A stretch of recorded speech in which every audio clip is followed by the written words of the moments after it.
cigarettes. So, dude, he bought like. yeah. I mean, he literally. You should have called me. I would have hooked you up.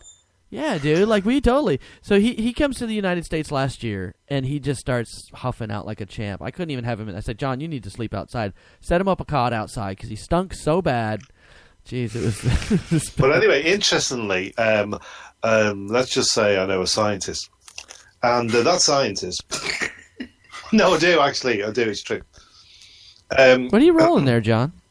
I just rolled myself a little something. PCP. So anyway, my scientist friend, who happens to be my brother, told me that it really doesn't matter because obviously it's a foreign object entering into the lung, and you're gonna, you may get cancer off something. You may be lucky, but either way, chances are in years to come we'll be finding out that vaping is probably. I wouldn't say on par with smoking, but it's it can't be on par. I mean, you're talking vaping. You said what's in your flavors? No, forget about that. Forget about talking all the things that would cause you. Because I think at the end of the day, I'm going to get rid of me coffee. Yeah, but hold on, no. We're talking two different ingredients. We're talking combustible cigarettes, carcinogen. Forget about the ingredients. No, we're talking. We have to talk the ingredients because that's what we're fucking talking about. We're talking about. Brother, just let hear me out. Hear me out. If it doesn't have anything to do with cigarettes or vaping, don't bring it up. No. Hear me out, right? Because what I'm saying is, there's a foreign particle entering your lungs. It's not good, is it? So, you're doing a lot of smoking. Really? if you're doing a lot of smoking, you could smoke. You could probably smoke 2 cigarettes a day. Anyone who lives in London is smoking 2 cigarettes a day, whether they like it or not. Well, in China, God, you're smoking like a half a dozen. So, but what I'm saying is, it's just to forget about that. It's what it is, because obviously you're going to get all sorts of side issues with smoking. Anyway, you might get emphysema, a bad cough, and blah blah blah. I mean, they're all affecting you, but they don't cause you cancer. Yeah, but the carcinogens it's by burning the cigarette. That's what's moving the cancer in a way faster way. You're burning, you're vaporizing is a whole different process. Like that's like the whole thing with smoking weed, like smoking joints, like lighting a joint, smoking the combusted material and vaporizing it, because you get a whole different level of smoke. You don't get those the heavy carcinogen that you do when you combust a product like that. I know, but I mean, I don't quite understand the science of it all. But all I'm saying is, if you puffed. If you're going to get they can guarantee you cancer now from certain products.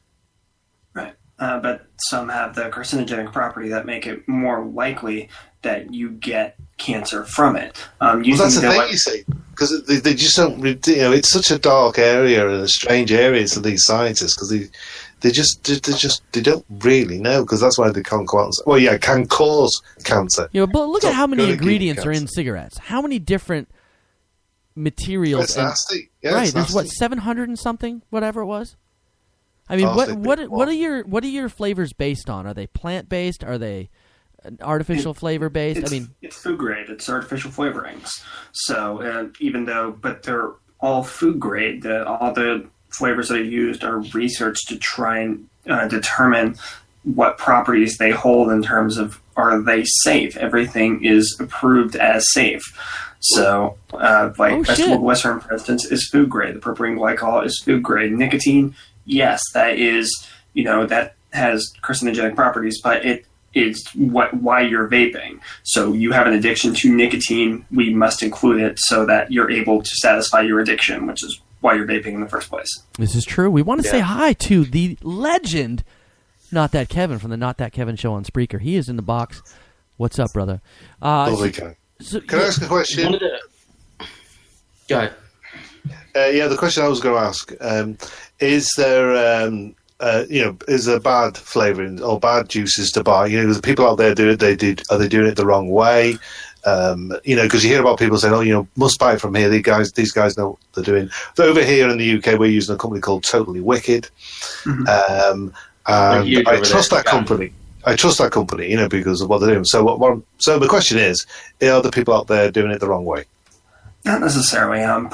Totally Wicked is a company that really puts a lot into their products. Like, they stand behind their products. They're a well-established, well-respected company.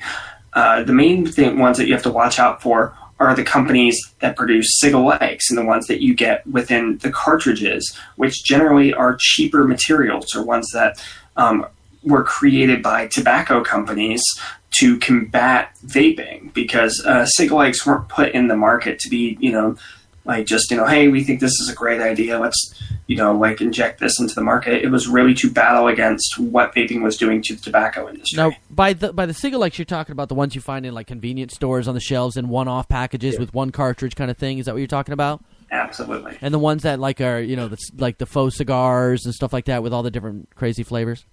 Yeah, unfortunately, that's not a... It's a large part of the vaping Not that community. kind of... I mean, you're talking about flavor included already in there, nothing crazy. It's just you don't know exactly what the hell is in what you're seeing there kind of thing. Yeah, and you're just basically like, hey, this is going to be safer than smoking a cigarette. And in some element, you're right, but you're also...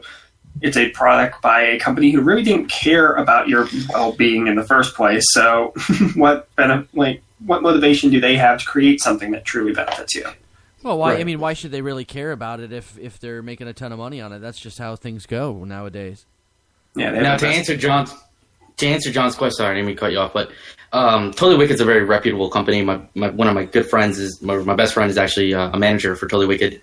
They're very reputable. They look through their stuff. There is something you want to look for in a liquid. Anything that's like a butter kind of flavor, you kind of want to stray away from. Butter flavor? Certain strawberries, certain custards. The reason being is because there are certain there's a chemical which I guarantee you might know the name of it. It's called diacetyl. Yeah, that's what it is. And in high quantity amounts, it could cause what they call popcorn lung. So, but it's not something that someone should worry about. What exactly? That's actually where fear-mongering is its strongest, because a Harvard study detected diacetyl in a certain strength in some vaping liquids. Fun fact, it's roughly 700 times more present in cigarettes, which brings about the question, if it causes popcorn lung, how many smokers do you know who have it? Have you ever met anyone with popcorn lung? Do you know anybody with popcorn lung? Basically, it's people who were exposed in the microwave popcorn factories, who were exposed to large amounts of diacetyl, and that caused a condition. I want to say it's similar to like mesothelioma, like with asbestos, but it's just the chemical itself caused like irreparable damage to their lungs. But you got to inhale like a high quantity amount. The people who developed popcorn lung were in factories where they were exposed to vast amounts of it, and they're saying, it wasn't ventilated. Yeah, no, you don't know any people who smoke cigarettes. They don't go into the hospital after 30 years like, something's wrong with my lung. They're looking like, that's popcorn lung. Like, no, that never happens. It's just like, it's fear-mongering. They find things, and then they try and get you to believe it based on the idea that, like, it's anecdotal and it's utterly fallacious. Like, yes, it's true that diacetyl has been proven to cause it, but you're not exposed to nearly enough of an amount for it to do anything. That's the same thing as everywhere. I mean, we were talking about a couple shows ago about that one guy that tampered with one container of Tylenol, and now every container you see all over the world has the blister cap on top. So to get into it, you have to break that seal. You know what I mean? Obviously, that you can get into it any way you want, but it's always those one little thing happens, and then they say, oh, well, this has it too, so let me tie this shit in there. So that's definitely, it's fear-mongering to the highest of high, and they do it all over the board, no matter what it is. And marijuana, people are like, oh, marijuana, people died smoking marijuana. No, nobody dies from smoking weed. It'll take you 64 you'd have to smoke 64 kilos in 15 minutes. In sheer, you'd probably die of oxygen deprivation for that. Yeah, it's the whole. A couple of years ago, I talked to a doctor because I knew somebody that was having surgery. Dr. Acula? She had surgery, and she got an infection because she wouldn't stop smoking cigarettes. Because after surgery, you're not allowed to have nicotine. Right. So to help her, what I did was I got her no nicotine e-liquid, and that actually helped her get through, her healing and everything, so she could finally heal.